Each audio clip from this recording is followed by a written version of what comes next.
우리나라의 요양원 숫자는 약 4,000개 정도 된다고 합니다.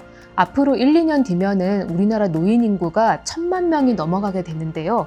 그런 만큼 앞으로 요양시설의 숫자도 더 높아질 것이고, 그리고 형태도 더 다양해질 것으로 예측되고 있습니다. 그래서 최근에는 대기업도 이 분야에 진출을 하고 있다고 하는데요. 실버 산업에 관심이 있거나 고령자 헬스케어 쪽에 관심이 있는 분들이라면은 아마 눈여겨봐야 될 대목이 아닌가 싶습니다. 오늘 33플러스는 지난 1부에 이어서 국내 최고 프리미엄 요양원 중 한 군데인 헤리티지 너싱홈의 김영희 원장의 이야기를 계속 들어보려고 하는데요. 국내 요양시설 그리고 서비스의 현황이 어떻게 되고 그리고 앞으로 어떤 미래가 예측되는지 한번 이야기 들어보려고 합니다. 인터뷰 진행은 숙명여대 실버 비즈니스학과의 김동선 초빙대우 교수가 맡았습니다. 2001년도에 일본에서 개호보험이 생겼고 우리나라는 2008년도에 장기요양보험제도가 생겼지요. 그 이후로 정말로 많은 요양시설들이 생겨났는데요. 지금도 전국에 한 4,000여 개가 있는 것으로 들었습니다. 그런데 원장님 생각에는 지금 요양시설 또는 요양서비스 업계가 블루오션이라고 보십니까? 아니면 레드오션이라고 보십니까? 그건 진짜 정답이 없는 거지만 어떻게 보면 블루오션이고 어떻게 보면 레드오션인데요. 우리가 어떤 무언가 일을 해서 성공한다는 것은 남들과 같은 일을 해도 남들과 다르게 할 때 성공할 수 있거든요. 근데 노인 요양시설을 운영한다든지 또는 노인 관련된 여러 일을 할 때 지금 현재 시장 상황은 상당히 사실 블루오션이죠. 왜냐하면 노인이 기하급수적으로 증가하고 있는 데다가 선진국들도 보면 베이비 부머 세대가 요양원에 입소할 때까지 계속 노인 인구가 상승하잖아요. 그러니까 당연히 이제 그 시장의 어떤 요구나 이런 것들, 그 다음에 수요는 블루오션이지만 예를 들어가지고 자기가 한 노인 요양시설 서비스가 만약에 남들과 다르지 않게 그냥 수익을 목적으로 한다거나 이럴 때는 그것이 또다시 레드오션이 될 수도 있는 그런 상황이라고 저는 생각이 되는데요. 최근에는 요양산업에 대해서 관심이 굉장히 높아지고 있는 것 같아요. 그러다 보니까 여러 가지 이제 이야기들이 나오고 있는데 그 중에 우리나라에는 공공이 운영하는 요양시설이 너무 적다. 그래서 정부가 요양시설을 더 많이 짓고 운영해야 된다. 이렇게 주장하는 분들도 계시더라고요. 이런 의견에 대해서는 어떻게 생각하십니까? 이제 우리 학교 다닐 때 사립학교도 있고 공립학교도 있잖아요. 근데 사립학교를 이제 다니신 분들은 또 사립학교에서 누리는 장점이 있고 공립은 또 공립이 누리는 장점이 있잖아요. 그런 것처럼 요양시설도 공립과 이제 사립이 같이 있다고 본다면 다 장단점이 있다고 봐요. 근데 저는 개인적으로 제 의견은 공공이 운영하는 요양원은 좀 분명해져야 될 것 같아요. 그러니까 공공이 운영하는 요양원에 입소할 대상자를 특정 지어서 공공의 서비스로 해야 될 것 같아요. 그러니까 쉽게 말하면 정말로 아프고 가족이 없고 돈이 없고 이런 분들은 국가가 반드시 공공의 요양원을 만들어서 그분들을 이제 수발해야 된다고 생각해요. 그것이 국가의 역할이라고 생각하고, 그 다음에 일반적인 어르신들은 그 민간이나 또는 회사들이 하는 요양원을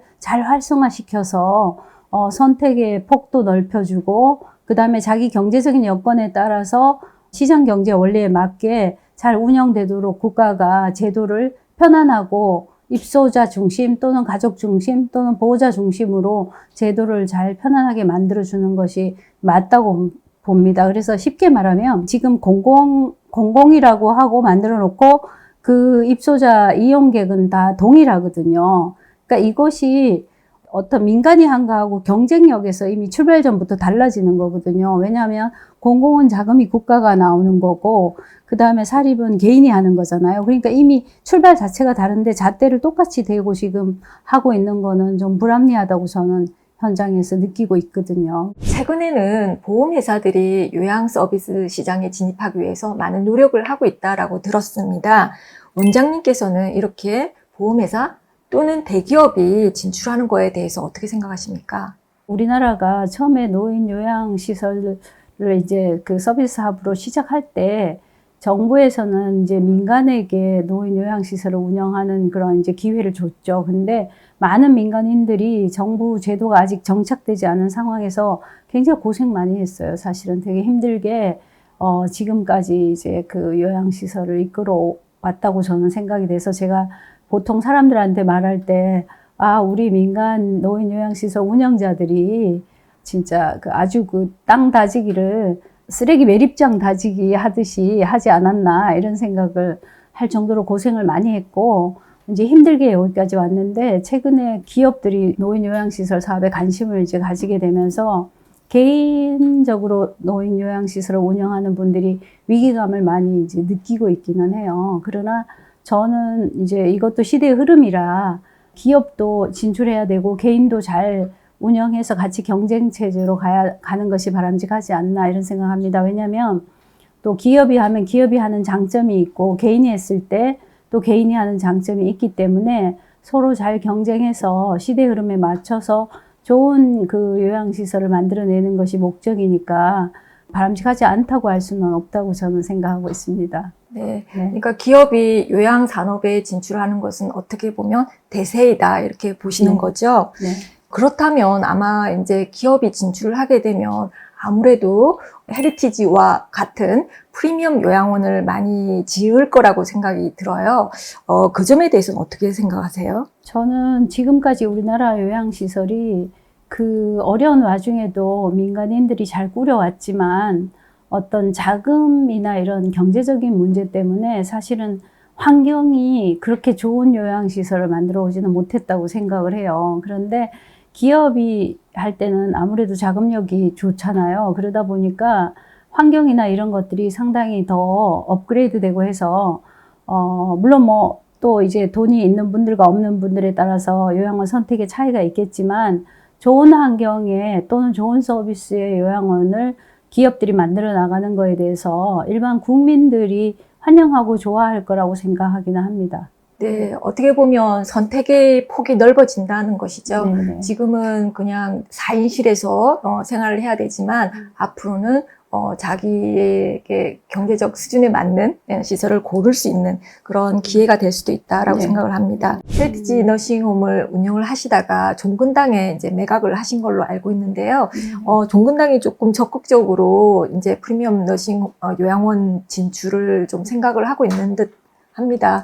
그러니까 종근당이 인수한 이후로 어떤 변화가 있나요? 운영 방침이나? 개인이 하는 것보다가 기업은 또 기업의 장점이 있어요. 그래서 특히 종근당은 이제 공익적인 목적을 더 많이 이제 강조하고 있고 이제 어떤 요양원을 업그레이드하고 서비스하는 거에 훨씬 더 적극적이라고 저는 생각이 됩니다. 그래서 헤리티지도 더 서비스 기능이 좋도록 만들기 위해서 열심히 옆에서 도우고 있습니다. 헤리티지 너싱홈은 한국 프리미엄 요양원의 대명사라고도 할 수가 있습니다. 한번 소개해 주시면 감사하겠습니다. 헤리티지 너싱홈은 이미 그 10년 이상 그 업계에 명성이 있는 요양원이에요. 어르신들을 모셔보면 가장 이제 힘든 부분이 어르신들을 간병하는 일이거든요. 근데 보통 이제 일반 퍼블릭 요양원에서 정부가 정해놓은 2.5대 1 또는 2.3대 1의 그 요양 보호사 케어 기준으로는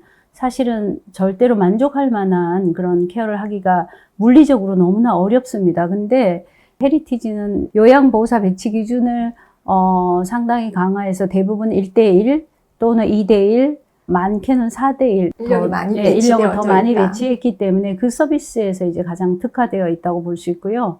그 다음에 보통 일반 퍼블릭 요양원에서는 아무리 본인이 원해도 1대1 간병이 불가능해요. 근데 저희는 그 1대1 간병이 충분히 가능한 그 사설 프라이빗 요양원을 같이 운영하고 있는 거에 대한 장점이 있고요. 요 주변이 그 헤리티지 주택이라는 노인 실버타운하고 보바스 병원이라는 의료기관을 바로 옆에 가지고 있기 때문에 이런 인프라가 어르신을 돌보고 어르신이 또 병원을 활용하고 이러기에 굉장히 그 편리한 위치에 있고요. 지금 1인실에 1대1 간병을 받으려면 네. 그럼 한 달에 얼마 정도를 내야 되나요? 어르신의 상황에 따라서 조금씩 다르고 방의 그 기준에 따라서도 다르지만 지금 저희 헤리티지 같은 경우에 간병비랑 저희 그 입실료를 다 합해가지고 대체로 1,100만 원 정도의 비용을 지불합니다, 한 달에. 1,100만 원. 좀 비싸네요. 네. 네. 네. 그런데 사실 퍼블릭 요양원이라고 말씀하셨던 일반적인 요양원의 경우에 4인실 그리고 간병 기준이 거의 8대1이 되는 거죠. 네, 예, 그렇죠. 그렇게 되는 경우에 70만 원 정도의 자기 부담이 있는 것으로 알고 있는데 지금 1,000만 원이 넘는 요양 비용을 내면서도 마지막에 이렇게 편안하고 정말 훌륭한 케어를 받고 싶어 하는 수요가 있다는 말씀이신 거죠? 그렇죠. 굉장히 저는 많이 있다고 봐요. 그리고 만약에 예를 들어서 서울의 아파트 30평대가 10억을 한다고 이제 대략 추산한다면 한 달에 1,100만 원씩 낸다 하더라도 1년에 한 1억 2, 3천 정도를 쓰게 되면 사실은 아파트 하나를 본인이 이제 나이 들어서 처분해서 10년 정도는 충분히 생활할 수 있다고 생각되기 때문에 처음에는 저도 이 금액이 정말 내게 굉장히 부담스러운 금액이 아닌가 생각했으나 또 시간이 지나 보니 열심히 살아온 우리 어르신들이 또 지불하지 못할 금액도 아니다 이런 생각도 들었고요. 저도 영국이나 미국의 요양시설들을 방문을 해서 살펴보니까 한 달에 1,000만 원, 2,000만 원 내는 요양시설들도 제법 있더라고요. 그러니까 결국에는 좋은 서비스에 대한 비용은 어느 정도는 지불할 수 있다라는 그런 의미인 것 같습니다. 일반인들에게는 잘 알려져 있지 않지만 김영희 원장님은 장기요양 서비스 업계에서 스타이십니다. 이렇게 장기요양 서비스 업계에서 굉장히 굵직한 일들을 해 오셨지만 의외로 원장님은 출발점은 아동복지였다라고 합니다. 아동복지를 하시다가 노인 돌봄복지로 이렇게 방향을 전환하시게 된 계기가 있으신가요? 저도 우연히 전혀 예기치 않게 아동복지시설에서 20년간 일을 하게 되었는데요. 사실 지금 그때가 80년대 초반이었어요. 근데 아들을 못 낳고 딸을 낳았다는 이유로 애들이 버려지고 또는 아픈 애가 태어났다는 이유로도 버려지고 뭐 여러 가지 이제 그 가정이 어려워서 버려지는 많은 애들이 있었어요. 고아원에서 일을 할 때 사실 그때만 해도 사회복지사 자격을 그냥 근무하면 무조건 줬어요. 무슨 제도권 안에 있지를 않았고. 근데 제가 그 사회복지사 자격을 안 받은 이유가 사회복지사는 천사여야 된다고 생각을 한 거예요. 근데 저는 천사가 아니니까 저거는 할 수가 없어. 돈을 벌고 싶은 마음과 복지를 해야 되는 마음은 다른 것 같아가지고 엄청 마음이 힘들고 이렇게 서로 상충하고 이래서 힘들었는데 어느 날 알게 됐어요. 50대에. 사회복지를 하는데 꼭 가난한 사람들만을 위한 것이 아닌 그 누군가 고급 요양원이나 고급 장애인 시설이나 고급 아동복지 시설이나 이런 걸 하면 되는구나 라고 깨달았어요. 아동복지 쪽이 이제 거의 말하자면 잘 정착되고 있는 무렵에 일본에서는 이제 개호보험이 시작됐고 노인을 돌보거나 이런 문제가 심각해질 거라는 이런 이제 예측이 됐었어요. 그래서 그 이후에 이제 좀 더 고급 요양원을 하는 것이 좋겠다 생각하고 또 그 고급 요양원을 만드는 것이 저한테 굉장히 잘 맞는 것이 저는 어르신들이 4인실에서 이렇게 주무시고 계시면 약간 마음이 아프고 1인실에 계시게 해드리고 싶고 프라이빗한 공간 만들어 드리고 싶고 언제나 잘 드시게 해드리고 싶고 언제나 즐겁게 해드리고 싶고 이런 것이 늘 마음에 있는데 그것이 사실 고급 요양원이 아닌 데서는 해줄 수 없는 서비스들인 거죠. 그래서 그런 방향으로 자꾸 이제 일을 하다가 지금 이제 오늘날 이제 헤리티지까지 하기에 이르는 것 같아요. 제가 실제로 노인들을 이제 돌봐보니까 노인들이 아기들하고 똑같이 사랑스러우시고 귀여우시고 그 신기하더라고요. 그래서 지금까지 그러고 나서 한 23년간 노인 요양시설을 운영하거나 노인을 돌보는 일을 하게 됐네요. 요양시설이나 또는 실버 산업에 진입하고 싶어 하는 사람들도 제법 있는 것 같아요. 그래서 실버 산업을 공부하는 학생이나 일반인들에게 어떤 조언을 해주고 싶으신가요? 본인이 그 요양원의 그 자원봉사나 이런 실습이나 이런 걸 통해서 요양원 운영의 성향이 나랑 맞는지 내가 이 일을 휴머니티를 가지고 어르신 중심으로 잘 케어할 수 있는 성향이 나한테 있는지를 스스로 잘 점검해 볼 필요가 저는 있다고 봐요. 이게 정부 제도도 힘들죠. 어르신도 힘들죠. 직원을 채용하는 일도 힘들죠. 어느 한 곳도 쉬운 곳이 없고 밤에도 이게 24시간 케어잖아요. 그러니까 야간에도 사실 편안하게 잠자기 어려운 이제 일이기 때문에 본인이 이 일이 적성에 잘 맞는지를 생각을 하시고 이쪽 창업을 좀 생각하셔야 될 것 같고요. 100세 시대입니다. 유병장수하면 좋겠지만 어쩔 수 없이 마지막 몇 년간 누군가의 돌봄을 받아야 됩니다.